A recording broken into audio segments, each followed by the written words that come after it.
नमस्कार साथियों, मैं अतुल तिवारी आप सबका अर्थ सिविल सर्विसेज क्लासेस में स्वागत करता हूं। दोस्तों हम प्लेटो के बारे में पढ़ रहे थे और ये प्लेटो से संबंधित आज हमारा दूसरा लेक्चर है। पहले लेक्चर में हमने क्या पढ़ा था दोस्तों?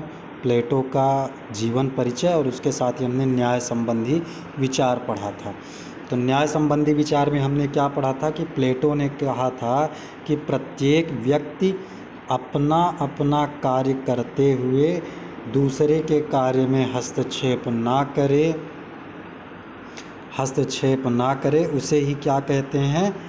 न्याय कहते हैं। ये किसने कहा था? प्लेटो ने कहा था। ये प्लेटो का न्याय सिद्धांत है। इसी पर इसने क्या किया था कि जो मानव है उसकी 3 प्रवृत्तियों के आधार पर क्या करता है? 3 वर्ग बनाता है। तो इस प्रकार हमने न्याय संबंधी उसके जो विचार थे उसके कॉन्सेप्ट को अच्छे से समझा था। और जो आज का हमारा लेक्चर है उसका अगला जो विचार है, अगला जो उसका सिद्धांत है उसके बारे में है। तो दोस्तों चलिए, लेक्चर को शुरू करने से पहले आपको फिर से मैं एक बार कहना चाहूँगा कि दोस्तों अगर वीडियोस पसंद आ रही हैं आप लोगों को तो प्लीज़ आप लोग वीडियो को लाइक करें, सब्सक्राइब करें और बेल आइकॉन को भी प्रेस करें। साथ ही अगर आपके कोई सुझाव हों तो आप हमें कमेंट बॉक्स के द्वारा सूचित ज़रूर करें। तो चलिए दोस्तों शुरू करते हैं हम अपनी क्लास को।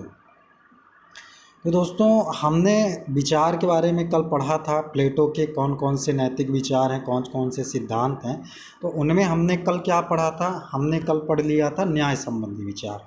आज हम पढ़ेंगे प्लेटो का आदर्श राज्य, यानी कि प्लेटो का जो आदर्श राज्य है वह कैसा राज्य स्थापित करना चाहता था, उसकी क्या क्या विशेषताएं हैं और उनमें किस प्रकार के लोग रहेंगे, क्या क्या उनमें व्यवस्थाएं हैं। तो ये सारी चीज़ों को आज हम अपने इस वीडियो लेक्चर में जानेंगे।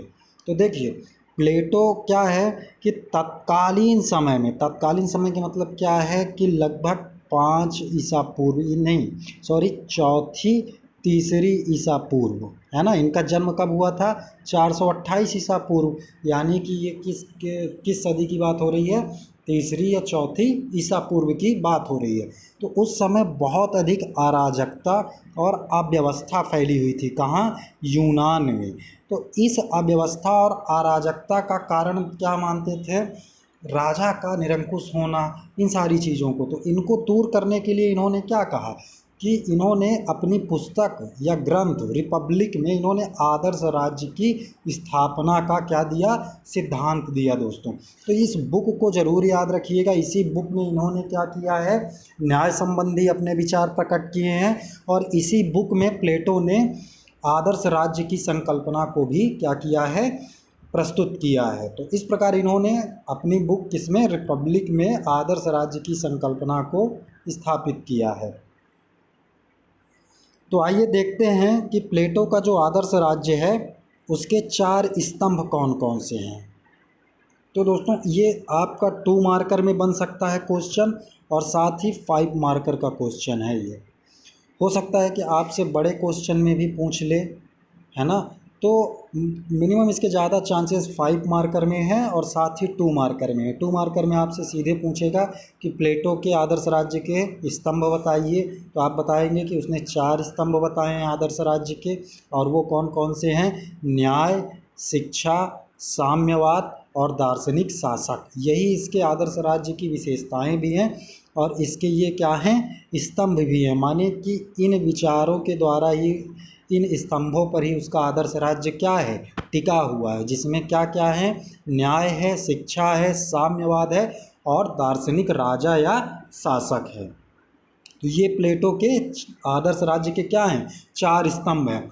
अब इनके बारे में हम विस्तार से आगे जानेंगे जब हम आदर्श राज्य की क्या पढ़ेंगे? विशेषताएं पढ़ेंगे।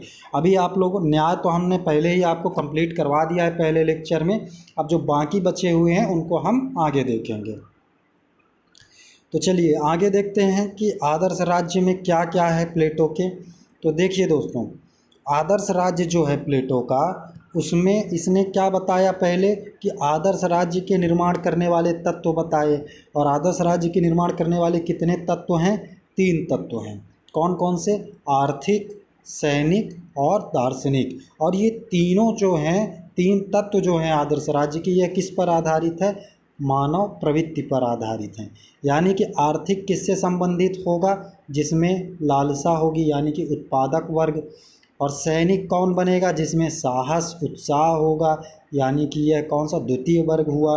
और दार्शनिक कौन होगा, जिसमें विवेक होगा तर्क होगा यानी कि यह शासक के बारे में बात कर रहा है। तो इस प्रकार मानवीय प्रवृत्तियों को ध्यान में रखते हुए आदर्श राज्य के निर्माण करने वाले तत्वों को बताया गया है प्लेटो के सिद्धांत में। अब आगे जो दूसरा इसका आदर्श राज्य में निकल कर आता है पॉइंट, वह क्या है कि आदर्श राज्य के मौलिक सिद्धांत, या तो मौलिक सिद्धांत कहिए या ये कहिए कि विशेषताएं। तो जो भी मौलिक सिद्धांत हैं आदर्श राज्य के, वह कौन कौन से हैं। न्याय है, संपत्ति एवं परिवार का साम्यवाद है, शिक्षा है, दार्शनिक राजा, विशेष कार्य का सिद्धांत, और साथ ही इन्होंने क्या बताया है, राज्य के 3 वर्ग भी बतलाए हैं, है ना, प्रवृत्तियों के आधार पर। तो राज्य के 3 वर्ग और स्त्री पुरुष का समान अधिकार।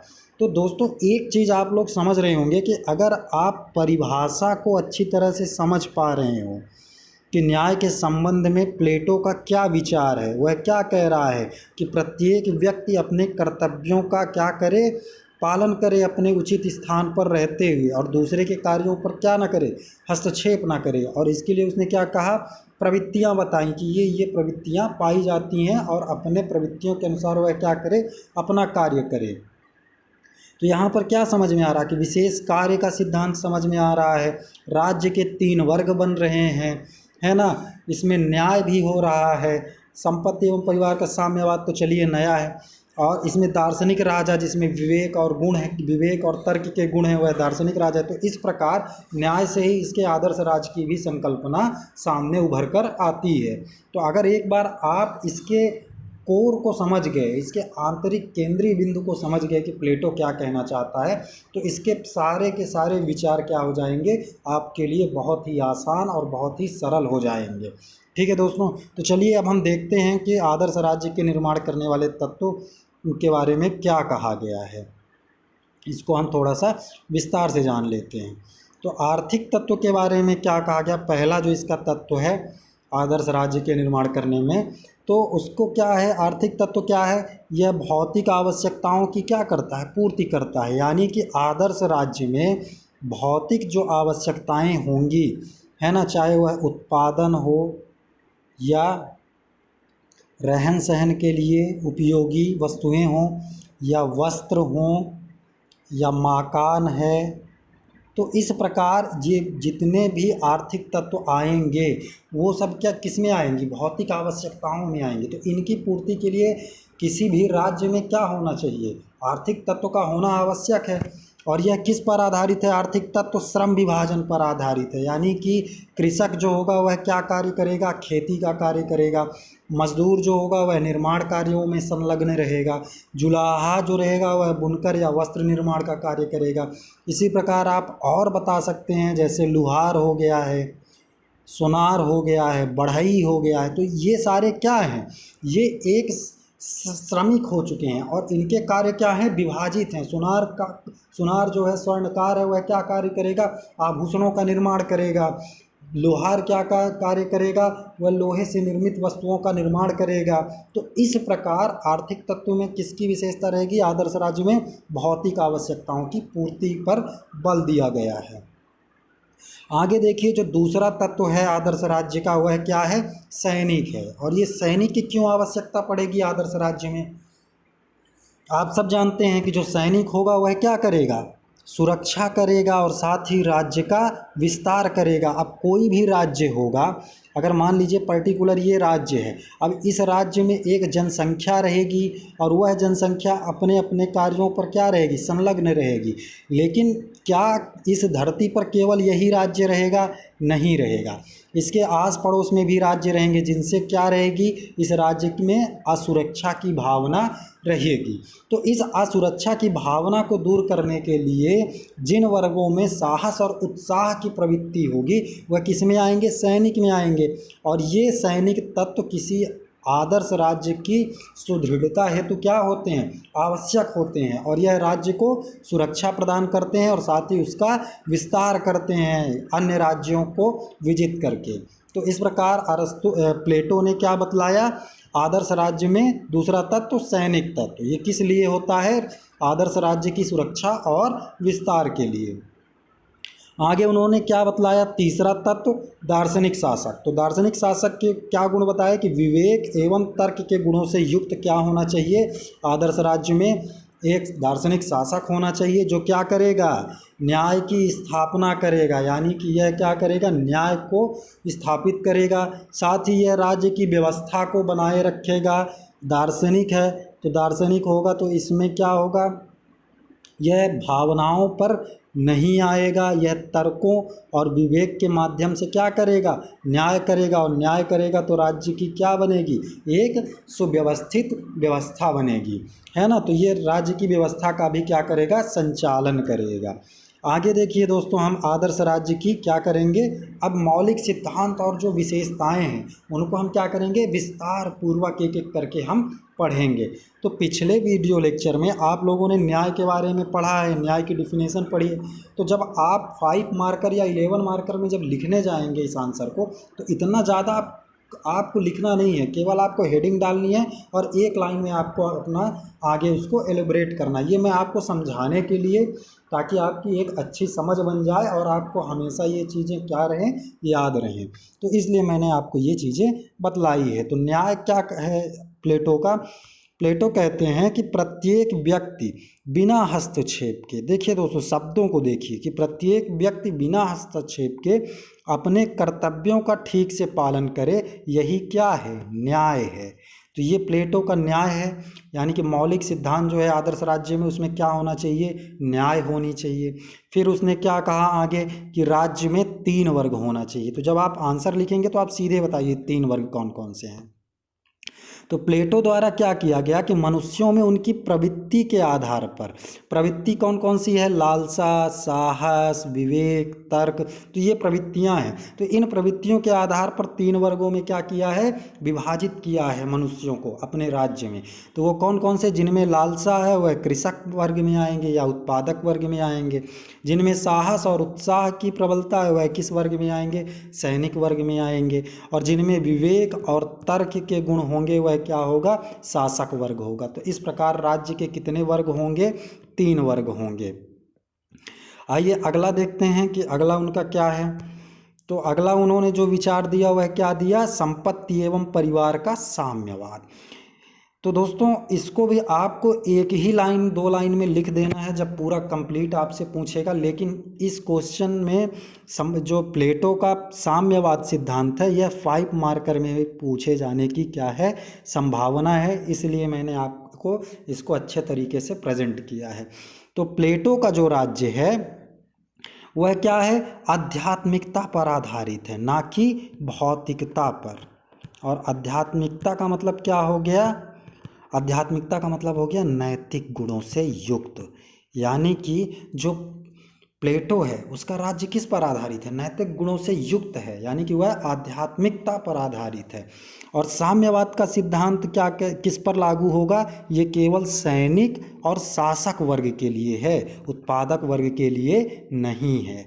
तो इस बात को भी आप याद रखिएगा कि जो प्लेटो के आदर्श राज्य में उन्होंने साम्यवाद का अपना सिद्धांत दिया है वह किसके लिए दिया है, जो हमारे लास्ट के 2 वर्ग बनते हैं, पहला और दूसरा वर्ग, यानी कि शासक वर्ग और सैनिक वर्ग, इनके लिए इन्होंने संपत्ति और परिवार का क्या दिया है, साम्यवाद दिया है। तो अब साम्यवाद है क्या प्लेटो का, तो प्लेटो के अनुसार व्यक्तिगत संपत्ति एवं परिवार शासक वर्ग को सद्गुणी एवं निस्वार्थ बनाने में बाधक होता है। यानी कि प्लेटो ने क्या कहा कि अगर किसी शासक वर्ग में संपत्ति और परिवार का मोह रहेगा तो वह निस्वार्थ और सद्गुणी नहीं हो सकता है, यानी कि उसमें इन तत्वों का समावेश नहीं होना चाहिए। किसमें, शासक वर्ग और सैनिक वर्ग में, किसकी, व्यक्तिगत संपत्ति एवं परिवार की। व्यक्तिगत संपत्ति में जितनी भी उसकी भौतिक चीज़ें आएंगी, धन आ जाएगा, विलासिता की वस्तुएं आ जाएंगी, तो ये उसकी क्या होंगी, व्यक्तिगत संपत्ति होंगी। साथ ही उसके पत्नी, बच्चे, ये सारी चीज़ें क्या आ जाएंगी, परिवार में आ जाएंगी। तो प्लेटो क्या कहता है कि जो शासक वर्ग है उसमें इन दोनों का ये दोनों चीज़ें क्या करती हैं, शासक वर्ग को सद्गुणी और निस्वार्थ बनाने में बाधा उत्पन्न करती हैं। तो ये कौन कौन सी वो चीज़ें हैं, व्यक्तिगत संपत्ति और परिवार।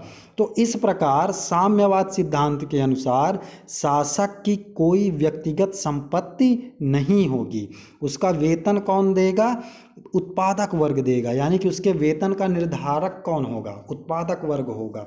तो क्यों ऐसा इन्होंने कहा प्लेटो ने, क्योंकि अभी मैंने आपको बताया कि प्लेटो ने क्या कहा कि व्यक्तिगत संपत्ति और परिवार क्या करती है, शासक वर्ग के सद्गुणी और निस्वार्थ बनने में बाधा उत्पन्न करती है। तो इसलिए इन्होंने क्या कहा, जाहिर सी बात है जब बाधा उत्पन्न कर रही है तो यह कह रहे हैं कि इनके जो शासक वर्ग हैं उनकी व्यक्तिगत संपत्ति नहीं होगी और इनके वेतन का निर्धारक कौन होगा, उत्पादक वर्ग होगा।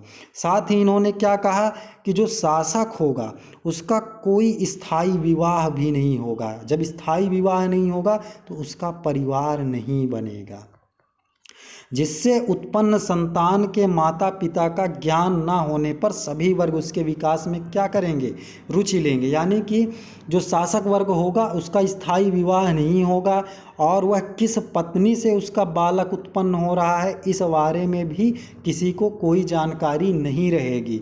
और जब यह जानकारी का अभाव रहेगा तो राज्य में जो व्यक्ति हैं या सभी व्यक्ति हैं वह क्या करेंगे, उसके विकास में रुचि लेंगे। तो इस प्रकार से राजा को सद्गुणी और निस्वार्थ बनाने के लिए इन्होंने क्या कहा कि जो इनका जो साम्यवाद सिद्धांत वह क्या कहता है कि शासक वर्ग में संपत्ति और व्यक्तिगत संपत्ति और परिवार ये दोनों चीज़ें नहीं होनी चाहिए। यही है प्लेटो का साम्यवाद। अब आइए आगे देखते हैं शिक्षा का सिद्धांत।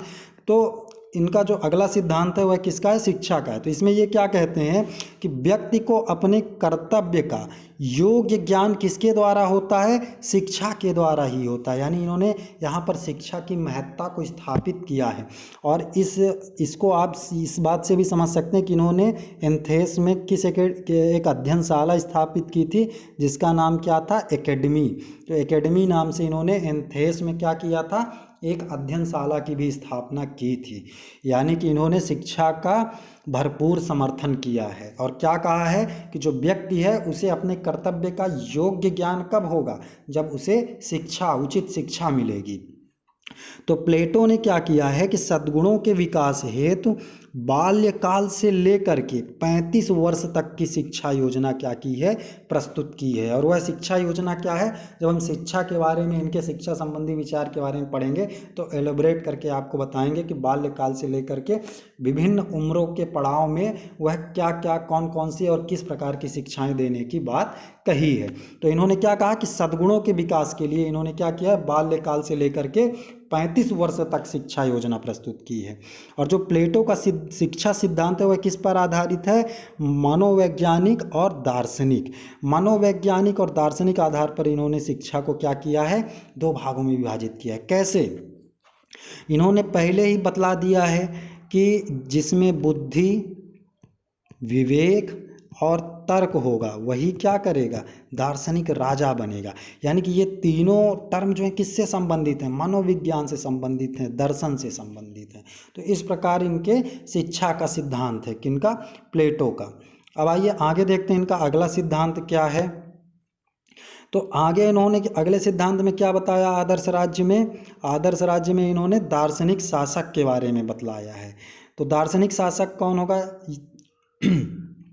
कि इसका दार्शनिक शासक का क्या है, राज्य में सर्वोच्च स्थान है। और प्लेटो के अनुसार दार्शनिक राजा भावनाओं से ऊपर उठ करके क्या करेगा, सद्गुण एवं ज्ञान पर आधारित होगा। यानी कि जो दार्शनिक राजा होगा प्लेटो का आदर्श राज्य में, वह भावनाओं से ऊपर रहेगा और उसमें विवेक और तर्क की क्या रहेगी, प्रधानता रहेगी। और राज्य में इसे कैसा स्थान प्राप्त है, सर्वोच्च स्थान प्राप्त है और यह प्रथम वर्ग में आता है। अगला सिद्धांत क्या है, विशेष कार्य का सिद्धांत है। विशेष कार्य का सिद्धांत क्या है, ये भारतीय वर्ण व्यवस्था से मेल खाती है प्लेटो का विशेष कार्य का सिद्धांत। जैसे भारतीय वर्ण व्यवस्था में क्या है, 4 वर्ण व्यवस्था बना दी गई है, ब्राह्मण, वैश्य और क्षत्रिय और अगली वर्ण व्यवस्था क्या है, शूद्र है।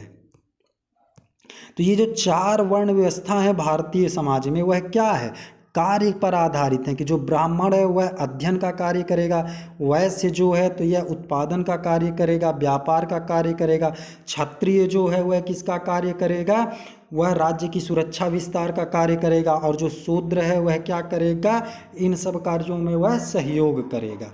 तो इस प्रकार भारतीय वर्ण व्यवस्था समाज में जो दीर्घ स्थापित की गई थी, उसी पर प्लेटो का क्या है, विशेष कार्य का सिद्धांत आधारित है। तो प्लेटो ने क्या किया है, आदर्श राज्य में श्रम विभाजन का आधार बनाया है, जैसे अभी हमने आपको बतलाया है। तो आदर्श राज्य में यह आवश्यक है कि प्रत्येक व्यक्ति क्या करे, अपने कर्तव्य का पालन अपनी पूर्ण योग्यता के साथ करे। पहले ही आपको बतलाया था कि जो सुनार है वह क्या करेगा, आभूषण बनाने का कार्य करेगा, जो कृषक है वह खेती करने का कार्य करेगा। तो इस प्रकार ये वर्ग क्या हो रहे हैं, अलग हो रहे हैं, श्रम का विभाजन हो रहा, और ये अपने अपने क्षेत्रों पर कार्य करेंगे और अपनी पूर्ण योग्यता का क्या करेंगे, उपयोग करेंगे। तो इस प्रकार विशेष कार्य का सिद्धांत हो जाता है। अगला सिद्धांत प्लेटो का क्या है, स्त्री पुरुषों का समान अधिकार। इन्होंने अपने आदर्श राज्य में स्त्री और पुरुषों को क्या दिया है, समान अधिकार दिया है, यानी कि इस पर इन्होंने कोई भेदभाव नहीं किया है। तो प्लेटो के अनुसार स्त्री व पुरुष में शारीरिक बनावट के अलावा कोई अंतर नहीं होता, यानी कि इन्होंने क्या कहा है कि जो भेद होता है स्त्री और पुरुष में, वह केवल किसका होता है, शारीरिक बनावट का होता है, ठीक है, ना कि योग्यता का। इस बात को याद रखिएगा। तो इन्होंने क्या कहा कि आदर्श राज्य में दोनों को समान अधिकार देना चाहिए, क्योंकि उनमें अंतर केवल शारीरिक बनावट का है, ना कि योग्यता का। तो इस प्रकार ये इनके 6-7 आदर्श राज्य के सिद्धांत हैं। आप विशेषता में भी बतला सकते हैं और सिद्धांत में भी इनको बता सकते हैं। तो इस प्रकार आदर्श राज्य संबंधित जो भी इनके विचार थे वह क्या होते हैं, कंप्लीट होते हैं। अब आइए देखते हैं आदर्श राज्य की कमियां और उसकी आलोचना। तो आदर्श राज्य की क्या क्या कमियां हैं, क्या क्या आलोचनाएं की जा सकती हैं, उस पर देखते हैं। तो देखिए, सबसे पहली आलोचना तो क्या हो जाएगी कि इन्होंने समाज को 2 वर्गों में विभाजित कर दिया है, यानी समाज में इन्होंने क्या ला दिया, विभाजन ला दिया। कैसे, एक को इन्होंने अभिभावक वर्ग बना दिया, दूसरे को उत्पादक वर्ग बना दिया। अभिभावक वर्ग कौन हो गया, सैनिक और शासक, ये दोनों क्या हो गए, अभिभावक वर्ग हो गए, ये राज्य की सुरक्षा व्यवस्था का संचालन करेंगे। और उत्पादक वर्ग में कौन आ जाएंगे, आपके कृषक, मजदूर। तो इस प्रकार इन्होंने समाज को 2 वर्गों में क्या कर दिया है, विभाजित कर दिया है। यानी कि इनका जो आदर्श राज्य संबंधी सिद्धांत है, यह क्या करता है, समाज को विभाजित करता है, बांटता है। फिर अगला इनका क्या है कमी, कि इनको जो सिद्धांतों की सिद्धांत हैं वह क्या है, उसमें अव्यावहारिकता है। कैसे है अव्यावहारिकता, जैसे इसका एक उदाहरण है पारिवारिक साम्यवाद। तो परिवार साम्यवाद कैसे है, इन्होंने सैनिक वर्ग के लिए और शासक वर्ग के लिए क्या कहा है, परिवार साम्यवाद का सिद्धांत दिया है। अब आप ही बताइए कि यह कैसे व्यवहार में लाया जा सकता है कि कोई शासक अपने परिवार को साथ में लेकर के ना चले, ना ही उसके बालक को यह पता हो कि उसके माँ बाप कौन हैं। तो यह इसमें क्या है, अव्यावहारिकता है, यह व्यवहार में नहीं चल सकती है। तो इस प्रकार इनके सिद्धांतों में क्या है, अव्यावहारिकता है। अगला जो इन्होंने प्रवृत्तियों के आधार पर जो कि क्षुद्र, साहस, विवेक है, तो वर्गीकरण क्या है इनका, अमान्य है। यानी कि अब किसी व्यक्ति की जो मानवीय प्रवृत्ति होती है वह क्या होती है, प्रतिक्षण बदलती रहती है, और कोई भी प्रवृत्ति क्या होती है, स्थायी नहीं होती है। हो सकता है कि वह किसी परिस्थिति बस हो, और हो सकता है अगले परिस्थिति में वह क्या हो जाए, परिवर्तित हो जाए। तो इनका जो वर्गीकरण है वह भी क्या है, अमान्य है। अगली आलोचना देखिए, उस समय एथेंस में क्या था दोस्तों, दास प्रथा का प्रचलन था। तो उस पर ये क्या रहे, मौन रहे। आदर्श राज्य पर इन्होंने दास प्रथा के बारे में कोई आलोचना नहीं की है। तो यह भी इनकी एक क्या है, कमी है। दास प्रथा पर ये क्या होते हैं, मौन होते हैं। साथ ही इन्होंने राज्य और समाज में कोई अंतर नहीं किया है, यानी कि इन्होंने समाज को या व्यक्ति को 3 वर्गों में विभाजित कर दिया है और इसी को इन्होंने क्या मान लिया है, राज्य भी मान लिया है। यानी कि समाज और व्यक्ति को इन्होंने क्या कर दिया है, एकीकृत कर दिया है। तो इस प्रकार इनमें कोई अंतर नहीं करता।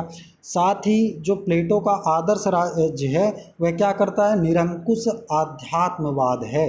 निरंकुश आध्यात्मवाद कैसे है कि यानी कि जिस व्यक्ति में जिस व्यक्ति में विवेक और तर्क होगा वही राजा बनेगा, वही शासक होगा, और जिसमें दार्शनिक वाले गुण पाए जाएंगे वही, बाकी अन्य गुण अगर उसमें पाए जाते हैं तो वह शासक नहीं बन सकता है। तो यह क्या है, निरंकुश अध्यात्मवाद है इनका आदर्श राज्य। और दूसरा क्या हो सकता है कि जिनमें उत्साह साहस होगा वही सैनिक बनेगा, और जिस व्यक्ति में क्या है, लालसा होगी, वह क्या करेगा, कृषक बनेगा। तो इस प्रकार इन्होंने क्या कर दिया है, एकदम से निरंकुश आध्यात्मवाद का समर्थन कर दिया है।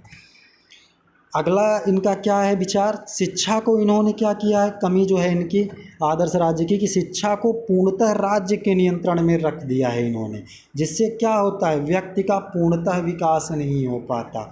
यानी कि जो शिक्षा होगा वह किसके नियंत्रण में होगा, किसके संरक्षण में होगा, राज्य के नियंत्रण में होगा, शासक के नियंत्रण में होगा।